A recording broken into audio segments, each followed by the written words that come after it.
니 두려워하지 말라 하십니다.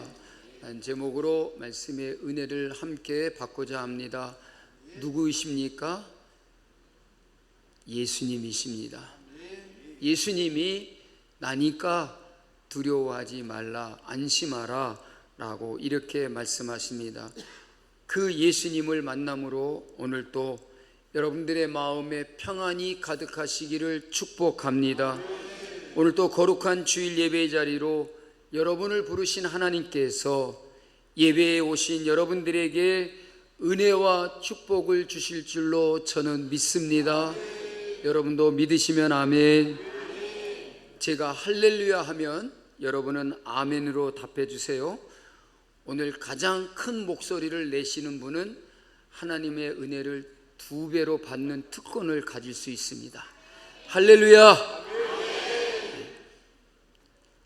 2배로 받는 특권이 다 있으신 것 같습니다. 여러분, 우리가 세상을 살면서 숱한 어려움과 더 나아가 많은 고난과 환난을 겪게 됩니다. 그래서 흔히 우리의 인생에서 겪는 이러한 모든 것들을 풍랑이라고 말을 합니다. 풍랑이라는 말 속에는 여러 가지 많은 고통과 어려움이 내포되어 있는 것입니다. 그리고 이러한 풍랑을 겪는 세상을 가리켜서 흔히들 고해라고 합니다. 세상이 얼마나 고통스럽고 힘든 것인가 하는 것을 우리에게 나타내 주는 말입니다. 그렇습니다. 우리의 인생에는 많은 풍랑이 있습니다. 건강의 풍랑, 경제의 풍랑, 자녀의 풍랑, 대인관계의 풍랑, 미래에 대한 두려움의 풍랑이 있습니다. 그런데 오늘 본문의 말씀은 이러한 풍랑을 없애시는 예수님이 아니라 그 풍랑 가운데 찾아오시는 예수님을 우리에게 보여주고 있습니다. 마태복음 14장의 하루는 예수님도 제자들도 결코 편치 않은 하루였습니다. 예수님은 세례 요한의 죽음이라는 슬픔을 안고도 병자들을 고치시고 오병이어로 많은 무리들을 먹이셨습니다. 제자들은 예수님의 말씀을 듣고서 쉴 곳을 찾아 배를 띄웠지만 밤새 풍랑을 만나서 고통을 겪어야 했습니다. 2000년 전 갈릴리 바다의 그 하루는 분주하고 거친 오늘 우리의 하루와 크게 다르지가 않습니다. 그런데 여러분, 예수님은 왜 제자들을 그 풍랑이는 바다 가운데 보내셨을까요? 예수님은 제자들이 바다 한가운데서 풍랑을 만나 고생하고 어려움을 겪고 있는 그 사실을 알았습니다. 그렇다면 제자들이 배를 타고 가다가 그 밤에 풍랑을 만나게 될 것도 예수님께서 분명히 아셨지 않겠습니까? 그런데도 왜 제자들을 그 바다를 건너가게 하셨을까요? 예수님의 말씀을 듣고서 배를 타고서 바다를 건너가던 제자들은 바다 한가운데에서 풍랑과 싸우고 있었습니다. 앞으로 나아가지도 못하고 있습니다. 저녁에 배를 띄워서 그 바다를 건너갔지만 여러분, 수리를 가지 못했습니다. 그리고 밤 사경이 되어서 예수님이 그 현장에 오셨습니다. 다시 말하면 초저녁에 배를 타고 바다를 건너갔는데 사경이 되었다는 말은 새벽이 되었다는 말입니다.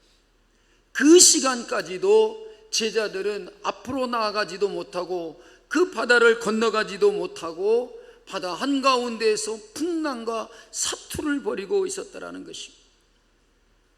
여러분, 제자들이 왜 이런 일을 겪고 있었을까요? 불순종해서 이런 일이 생긴 게 아니지 않습니까? 예수님의 말씀에 순종하여 가다가 이런 일이 발생하지 않았습니까? 제자들이 잘못 항해를 해서 만난 것이 아닙니다. 예수님께서 가라고 하셔서 그 말씀대로 바다를 건너가다가 이 일을 겪고 있었습니다. 오늘 이 일을 생각해 보면서 이런 생각을 합니다. 우리의 고난도 하나님의 허락이 없이 올 수 있을까? 그렇지 않습니다. 우리가 겪는 풍랑도 하나님이 알고 계십니다. 하나님의 허락 없이 우리가 만나는 풍랑은 없다는 말입니다. 그런데 왜 하나님은 이런 풍랑을 만나게 하시고 이런 풍랑을 겪게 하시는 것일까? 하나님은 그 풍랑도 사용하시는 하나님이시다는 것입니다. 풍랑이 없을 때보다 풍랑이 있음으로 말미암아 그 풍랑을 통해서 하나님께서 우리에게 깨닫게 하시고 우리에게 주시는 큰 은혜가 있음을 우리는 깨달아야 될 줄로 믿습니다. 여러분, 내가 지금 만난 풍랑은 무엇입니까? 하나님께서 이것을 통해서 내게 가르치시는 것은 무엇일까요? 금은 불을 통과해야 순금이 되어서 나옵니다. 믿음도 시험을 통과해야 성숙해집니다. 이런 시련을 겪을 때에 우리의 믿음이 더욱더 단련된다는 사실입니다. 그래서 하나님이 알고 계시면서도 우리에게 그 풍랑을 겪게 하시고 우리의 믿음이 순금보다 더 귀한 믿음이 되게 하시고 우리의 믿음을 단련시키시고 우리의 믿음을 성숙시키신다는 사실을 우리는 분명히 믿어야 할 것입니다.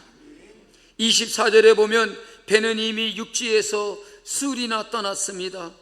그리고 바다 한가운데서 바람이 거슬려 매우 힘들었다고 하였습니다. 배가 고생한 것이 아니라 제자들이 고통을 겪고 있었습니다. 그리고 25절 말씀에 가서 보면 예수님은 밤 사경 곧 새벽 3시에서 6시 사이에 그 바다 가운데로 찾아오셨습니다. 여러분, 제자들은 초저녁에 배를 타고 바다를 건너갔습니다. 그리고 풍랑을 만나서 오도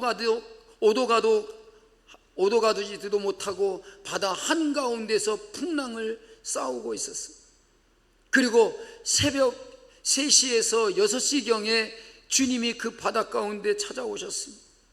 그러니까 한참 시간이 흐른 후에 제자들이 그토록 고생을 겪고 있는 다음에 예수님이 오셨다는 말씀 아닙니까? 여러분, 왜 예수님은 그렇게 늦으셨을까요? 물론 속으로 예수님이 기도하러 산에 가셨다고 했잖아요. 그렇게 생각하시는 분도 있을 거예요. 예수님이 기도하셨기 때문에 늦으셨다라고 생각하실 것입니다. 여러분, 예수님은 결코 제자들이 풍랑을 겪고 있는 것들을 모르고 있었기 때문에 늦은 것이 아니라는 말입니다. 그러면 예수님이 빨리 오셨더라면 제자들이 이런 고통을 더 심히 겪지 않지 않았을까요? 근데 여러분, 우리는 이것을 알아야 됩니다. 이런 고난이 있었기 때문에 제자들은 놀라운 체험을 할 수 있게 되었다는 말입니다. 만약에 바다가 잔잔하고 평탄하게 바다를 건너갔다라면 풍랑이 일어나는 바다 위를 걸어오시는 예수님을 보지 못했을 것입니다. 베드로가 바다 위로 뛰어내려서 물 위를 걷는 그런 놀라운 일은 보지 못했을 것이라는 말입니다. 풍랑이 일어났기 때문에 풍랑을 헤치고 바다 위를 건너오시는 예수님을 보게 되었습니다. 베드로가 바다 위로 걸어가는 그 광경을 제자들이 목도할 수 있었다는 말입니다. 여러분, 우리는 나의 힘이 끝나는 곳에서 하나님의 능력을 경험하게 되는 것입니다. 우리는 종종 말합니다. 주님, 왜 이렇게 늦으시는 겁니까? 그러나 우리 주님께서는 더 놀라운 계획을 가지고 계신다는 사실을 우리는 신뢰하여야 합니다. 우리는 알지 못하지만 주님은 왜 늦으시는 것일까라고 그렇게 원망스러운 말을 할 수도 있지만 주님은 그 가운데 우리에게 더 놀라운 계획을 가지고 있다는 사실을 우리는 분명히 신뢰할 수 있어야 할 것입니다. 여러분, 나사로가 죽은 후에 예수님이 오셨습니다. 그의 누이들이 사람을 보내어서 나사로가 죽게 되었으니, 우리 오라버니가 죽을 병에 걸렸으니 빨리 와달라고 예수님께 요청을 했습니다. 그런데 여러분, 예수님은 사흘이 지나서 그곳에 오셨습니다. 와보니까 나사로가 죽었고 이미 장사 지낸 바 되었다는 것입니다. 그런데 여러분, 무슨 일이 벌어졌습니까? 통곡하고 있는 마르다와 마리아를 달래주시면서 나사로가 갇혀있는 무덤을 향하여 나사로야, 일어나 걸어 나오라. 그래서 그 무덤에 누워 있었던 나사로가 살아 일어나서 무덤에서 걸어 나오는 광경을 보게 되었다라는 말입니다.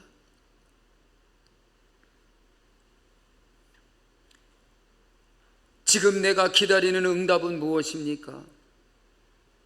여러분, 주님은 지금도 가장 좋은 시간을 준비하고 계신다는 사실을 믿으십니까?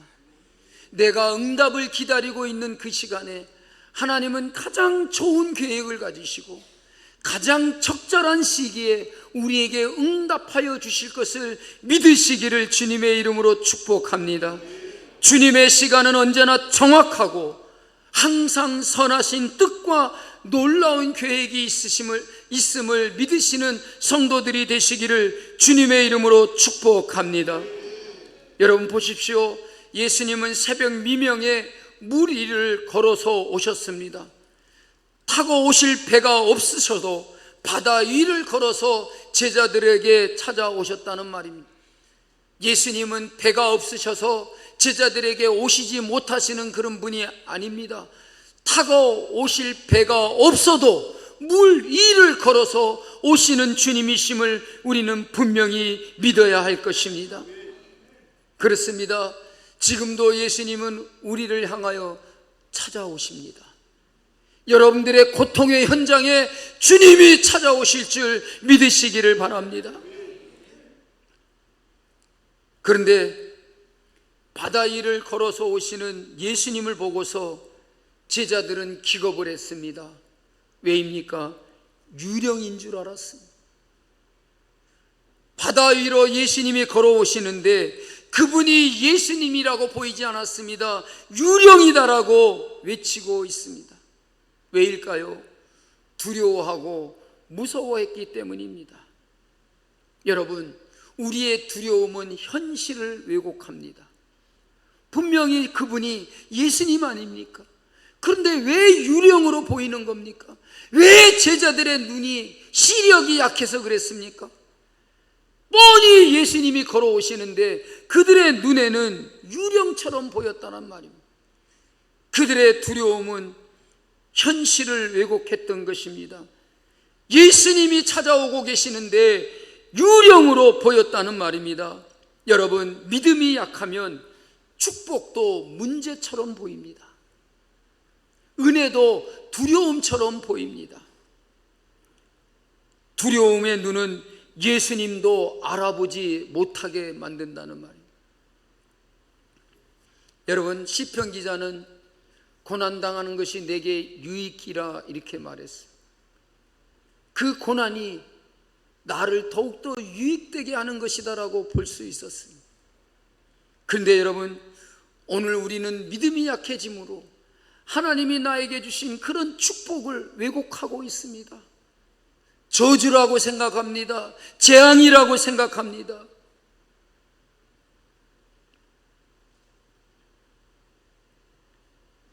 여러분, 그거 아십니까? 걱정이 많을수록 하나님의 음성을 듣기가 더 어려워진다는 말입니다. 내 마음에 두려움이 쌓일 때에 예수님도 예수님으로 보이지 않습니다. 유령처럼 보인다는 것입니다. 그래서 예수님께서 먼저 말씀하십니다. 27절에 보니까 예수님이 뭐라 하십니까? 안심하라. 나니 두려워하지 마라. 믿으십니까?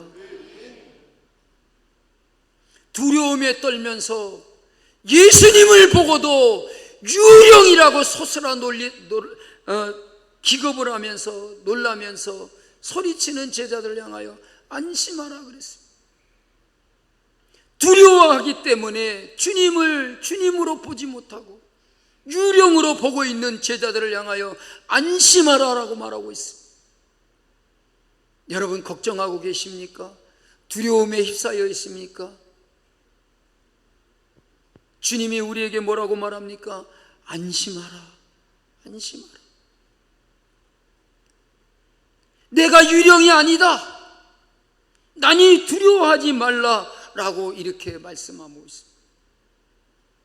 여러분, 우리는 주님을 똑바로 바라봐야 될 줄로 믿습니다.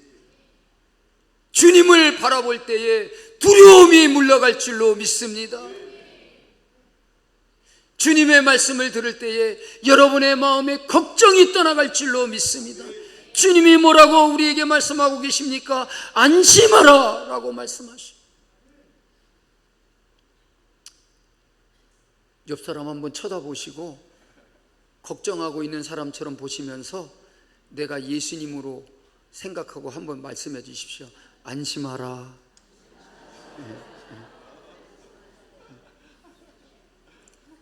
또 겁이 있어가지고 안심하라 그러지 말고 안심하라 그러지 못하고 안심하십시오.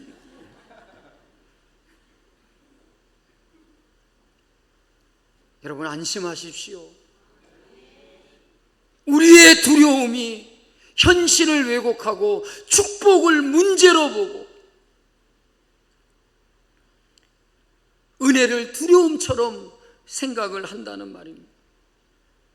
예수님께서 뭐라고 말합니까? 난이라고 했습니다.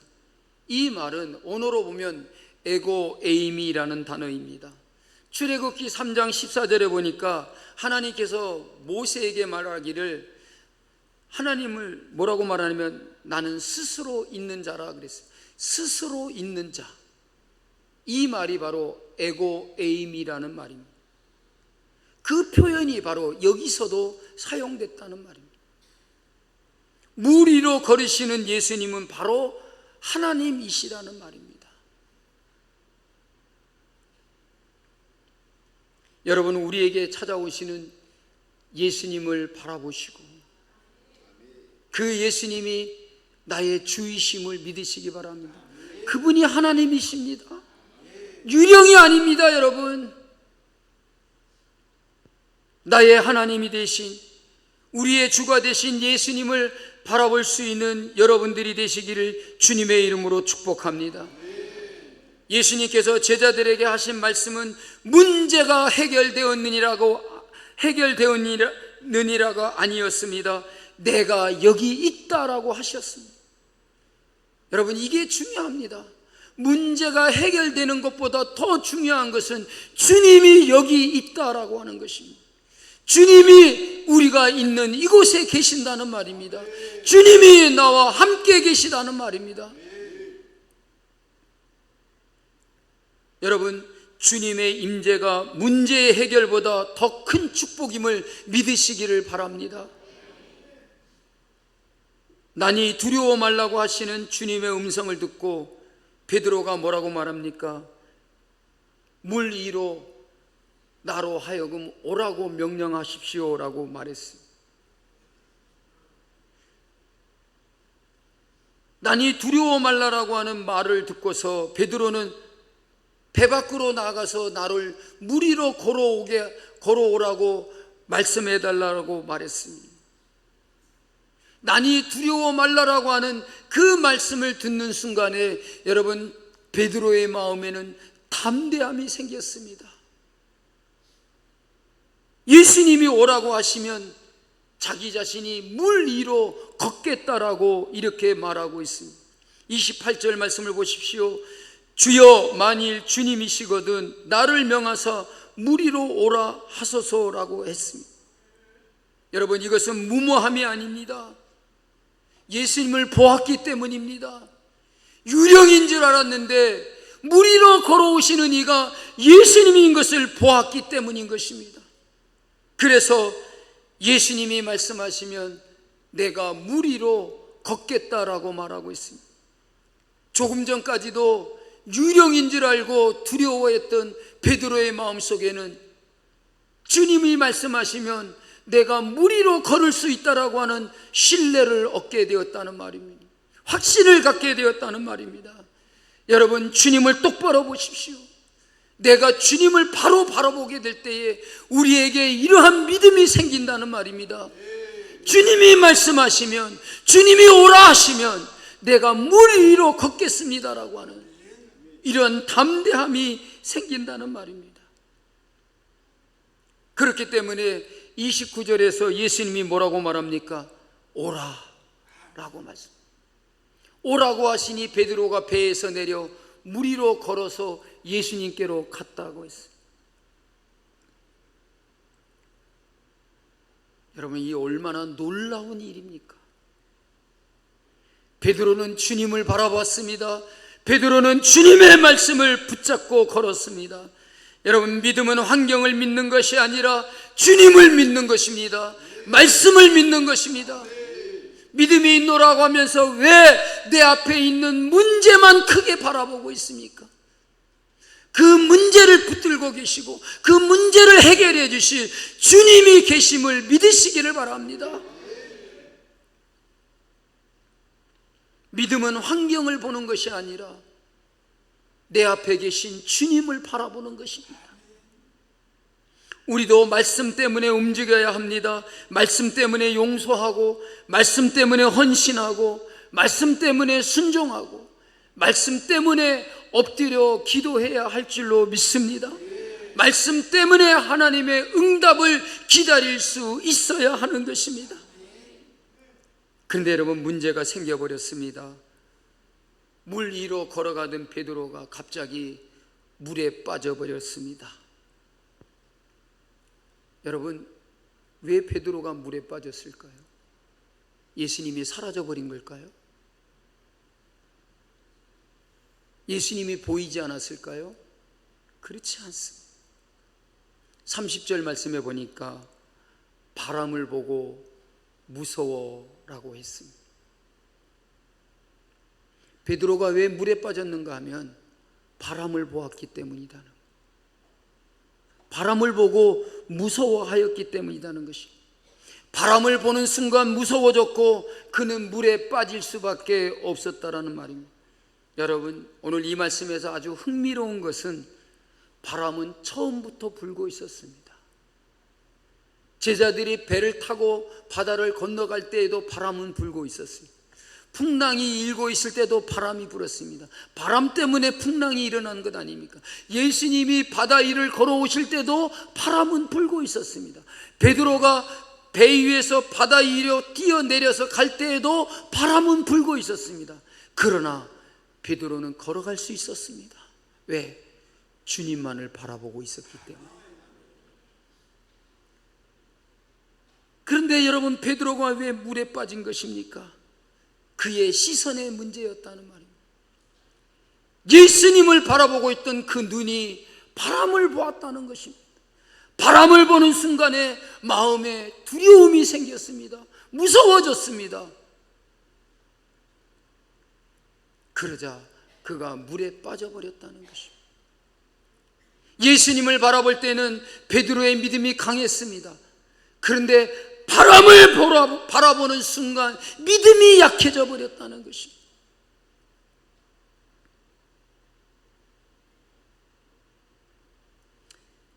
여러분, 우리의 삶에 우리가 어려움을 겪고 있는 것은 환경의 문제가 아닙니다. 우리의 시선의 문제입니다. 환경은 그대로였습니다. 바람은 처음부터 그때까지 계속 불고 있었습니다. 그래도 베드로는 물 위로 걸었지 않습니까? 그런데 그의 시선이 바람을 향하는 순간 물에 빠졌다는 말이에요. 달라진 것은 아무것도 없었습니다. 오직 베드로의 시선만 달라졌다라는 말입니다. 처음에는 예수님을 바라보았습니다. 배에서 물에 뛰어들 때까지도 예수님을 바라보고 있었습니다. 잠시 동안 물 위를 걸어가고 있을 때에도 베드로는 예수님을 바라보고 있었습니다. 그래서 끄떡하지 않았습니다. 아무리 바람이 불어도 풍랑이 일어나도 물에 빠지지 않았습니다. 그러나 어느 순간 바람을 보기 시작했습니다. 시선이 달라진 것이라는 말입니다. 12제자 가운데 유일하게 물 위를 걸었던 베드로가 물에 빠졌던 것은 더 강한 바람이 일어났기 때문이 아닙니다. 그의 시선이 예수님에게서 바람으로 옮겨갔기 때문인 것입니다. 환경은 그대로였고 달라진 것은 그가 바라보는 대상이었더라는 말입니다. 여러분, 문제는 바람이 아닙니다. 나의 시선입니다. 바람을 보니 무서워지기 시작했습니다. 믿음은 시선의 문제인 것입니다. 예수님을 바라보면 물 위로 걸어갈 수 있었습니다.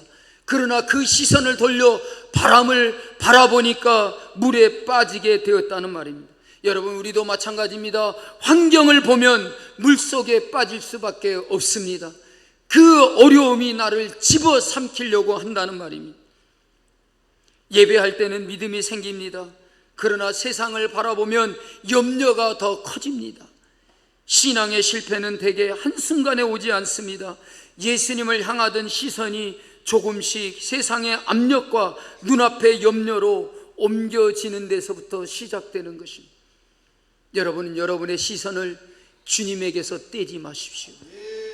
여러분의 시선이 다른 곳을 향하지 않기를 바랍니다. 오직 주님만 바라보고 내 눈앞에 계시는 주님만을 바라보고 나아가시기를 주의 이름으로 축복합니다. 질병 앞에서, 관계의 아픔 앞에서, 물질적인 압박과 진로의 불안 앞에서 여러분, 우리도 베드로처럼 서서히 가라앉는 것을 경험할 때가 있습니까? 왜입니까? 우리의 시선이 돌려졌기 때문입니다.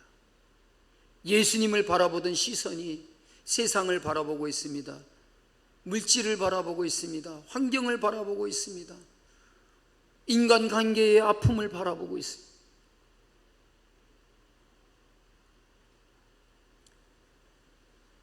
물에 빠져가던 베드로가 주님 앞에 이렇게 외쳤습니다. 주여, 나를 구원하소서. 우리 모두 다 베드로의 심정을 가지고 이 시간 나도 주님 앞에 이렇게 외쳐보겠습니다. 주여, 나를 구원하소서. 주여, 나를 구원하소서. 그래가지고 바람이 불고 풍랑이 일어나는데 들리겠습니까? 더 큰 소리로 한 번 더 외치겠습니다. 주여, 나를 구원하소서. 주여, 나를 구원하소서. 아멘. 힘드십니까? 고통 가운데 빠지셨습니까? 문제에 휩싸여 있습니까? 외치십시오. 뭐라고요? 주여, 나를 구원하소서. 베드로가 외치는 순간 주님은 즉시 손을 내밀어 그를 붙잡아 주셨어요. 즉시라고 하는 이 표현은 주님이 우리의 부르짖음에 지체하지 않는다는 사실을 우리에게 말씀해 주고 있습니다. 여러분, 주님은 지체하지 않습니다. 우리의 소리가 들릴 때에 주님은 나의 손을 붙잡아 주실 줄로 믿습니다. 히브리서 12장 2절 말씀은 이렇게 우리를 권면합니다. 믿음의 주요 또 온전하게 하시는 이인 예수를 바라보자. 예수님을 바라보자라고 말합니다. 왜 예수님을 바라봐야 됩니까? 그분은 나의 믿음의 주이십니다. 우리를 온전케 하시는 분이십니다. 믿음이란 풍랑이 없는 삶을 사는 것이 아니라 풍랑 한가운데로 걸어오시는 예수님을 바라보는 게 믿음인 것입니다. 주님은 우리의 폭풍을 늘 잠잠하게 하시지는 않지만 결코 그 폭풍 가운데 우리를 홀로 두지 아니하시고 주님이 친히 바다 위를 걸어서 우리에게 찾아오신다는 사실을 믿으시기를 주님의 이름으로 축복합니다. 분주하고 풍랑이 있는 바다 같은 우리의 삶 가운데에도 우리의 시선이 문제가 아니라 주님께 고정되기를 바라고 주님만을 바라볼 수 있기를 주님의 이름으로 축복합니다. 여러분, 베드로의 외침은 매우 짧습니다. 주여 나를 구원하소서. 그러나 그의 외침은 가장 강력한 기도였습니다. 여러분, 하나님은 긴 기도를 들으시는 것이 아니라 간절한 기도를 듣고 계신다는 사실을 우리는 믿어야 할 것입니다. 31절 말씀에 예수님께서 즉시 손을 내밀으라고 합니다. 예수님은 즉시 손을 내미셨습니다. 주님은 그의 부르짖음을 외면하지 않았습니다. 그렇게도 믿지 못하느냐? 어디 댄맛을 봐라. 물속에 그냥 빠져 죽어라. 여러분, 그러지 않았어요. 믿음이 없어서 의심하고 바람을 보고 무서워하는 베드로에게도 예수님은 즉시 손을 내밀어 그를 붙잡아 주셨습니다. 예수님께서 베드로에게 말씀하십니다. 믿음이 작은 자여 라고 말씀하십니다. 여러분, 예수님은 베드로에게 믿음이 없다라고 하지 않았습니다. 작다라고 했습니다. 여러분, 물 위를 걸을 때에 베드로의 믿음은 작았겠습니까? 물 위를 걸어오던 베드로를 향하여 믿음이 작은 자여 어떻게 물 위를 걸을 수가 있느냐, 이렇게 말하지 않았을 것입니다. 여기서 믿음이 작은 자여라는 말은 예수님을 바라보고 물 위를 걸어오던 베드로의 믿음과 물속에 빠져가는 베드로의 믿음은 달랐다는 말입니다. 그의 믿음이 왜 작아졌습니까? 바람을 보고 무서워했기 때문에 믿음이 작아졌습니다. 여러분, 우리에게 어떤 문제가 생겨도 어떤 일이 일어나도 여러분의 믿음이 작아지지 않기를 바랍니다. 아무리 바람이 불고 풍랑이 일어도 예수님을 바라보고 물 위를 걷는 믿음이 될 수 있기를 주의 이름으로 축복합니다. 베드로에게는 믿음이 있었습니다. 그래서 그도 물 위를 걸었습니다. 하지만 끝까지 주님을 바라보지 못했습니다. 끝까지 믿고 예수님만 바라보고 걸어가면 되는데 바람을 보는 순간 그의 믿음이 작아져 버렸습니다. 그래서 물속에 빠지게 되었다라는 말입니다. 조는 분이 있으면 제 목소리가 더 커집니다. 여러분, 오늘 우리의 믿음이 작아지지 않기를 바랍니다. 주님을 바라볼 때 우리의 믿음은 약해지지 않습니다. 근데 세상을 바라보고 환경을 바라보고 물질을 바라보고 경제적인 상황을 바라보고 나의 형편을 바라보면 믿음이 생기는 게 아니라 자꾸만 우리의 믿음이 작아진다는 것입니다. 그래서 하던 기도도 하지 않습니다. 예배도 빠집니다. 주일도 지키지 않습니다. 교회도 안 나오는 게 아니라 못 나옵니다. 이게 얼마나 심각한 문제입니까, 여러분? 모든 것은 우리의 믿음의 문제입니다. 여러분의 믿음이 작아지지 않기를 바랍니다. 이 시간도 우리 앞에 계시는 주님을 바라보고 나의 인생의 풍랑이 일어나는 그 바다 위를 걸어가시는 여러분들이 되시기를 바랍니다. 여러분, 풍랑이 언제 그쳤습니까? 32절 말씀에 보니까 배에 함께 오름에 바람이 그치는지라 그랬어요. 예수님께서 제자들이 타고 있는 그 배에 함께 오르심에 바람이 그쳤다라고 했어요. 여러분, 예수님이 제자들이 탄 배에 오르시자 바람이 멈췄습니다. 여러분, 풍랑보다 더 중요한 것이 무엇입니까? 예수님이 그 배에 함께 계시는 것입니다. 여러분이 타고 있는 배에는 누가 타고 계십니까? 이 세상을 항해하며 건너가고 있는 나의 배에는 여러분 누가 계십니까? 내가 타고 있는 이 배에도 예수님이 계시는 줄로 믿습니다. 예수님이 배에 오르시니까 바람이 그쳤습니다. 예수님이 나와 함께 계시면 풍랑도 결국 끝나게 될 줄로 믿습니다. 여러분, 풍랑의 목적이 무엇이었습니까? 33절을 보면 풍랑을 겪고 난 후에 예수님을 체험했던 제자들이 하는 말입니다. 뭐라고 말합니까? 진실로 하나님의 아들이로소이다. 풍랑은 예수님을 더 깊이 알게 했습니다. 기적의 목적은 편안함이 아니라 예수님을 알게 하는 것이었다는 말입니다. 여러분, 오늘 우리의 풍랑을 통해서, 우리의 인생에 일어나는 그 풍랑을 통해서 예수님을 더 깊이 알게 되기를 바랍니다. 그 풍랑으로 인하여 주님의 능력을 체험하고 주님이 나와 함께 계심을 체험하고, 그 주님은 하나님의 아들이소이다. 여러분, 진실로 그분은 하나님의 아들이라는 고백이 우리의 입술에 있기를 주님의 이름으로 축복합니다. 사랑하는 여러분, 우리의 인생에도 여전히 바람은 불고 파도는 칠 것입니다. 오늘 이 말씀을 듣고 돌아가면 걱정 없어, 이제 내 인생에 풍랑이 안 일어날 거야. 아닙니다. 여러분, 이 말씀을 듣고 우리가 집으로 돌아갈 때에도 여전히 바람은 불고 파도는 칠 것입니다. 그러나 여러분, 그 풍랑보다 크신 주님께서 오늘 또 우리에게 말씀하십니다. 안심하라, 나니 두려워하지 말라. 예수님만 바라보십시오. 여러분의 눈을 주님께로 향하십시오. 여러분의 시선이 주님께 고정되어질 때에 두려움이 떠나갈 줄로 믿습니다. 사랑하는 성도 여러분, 오늘 우리에게 주시는 하나님의 말씀은 분명합니다. 풍랑이 없는 그런 삶을 우리에게 약속하지는 않으셨습니다. 대신에 풍랑 속에서도 내가 함께 하시겠다라고 약속하고 계십니다. 혹시 지금 여러분의 인생에도 거센 바람이 불고 있습니까? 기도해도 해결되지 않는 문제가 있으십니까? 밤잠을 이루지 못하게 하는 걱정이 있으십니까? 사람들에게 말할 수 없는 그런 사정이 있으십니까? 오늘 주님은 그 풍랑 한가운데로 찾아오십니다. 예수님은 풍랑을 피해서 다른 길로 오시는 것이 아닙니다. 풍랑을 밟고 오시는 것입니다. 우리의 문제보다 크신 분이시며 우리의 두려움보다 강하신 분이신 것입니다.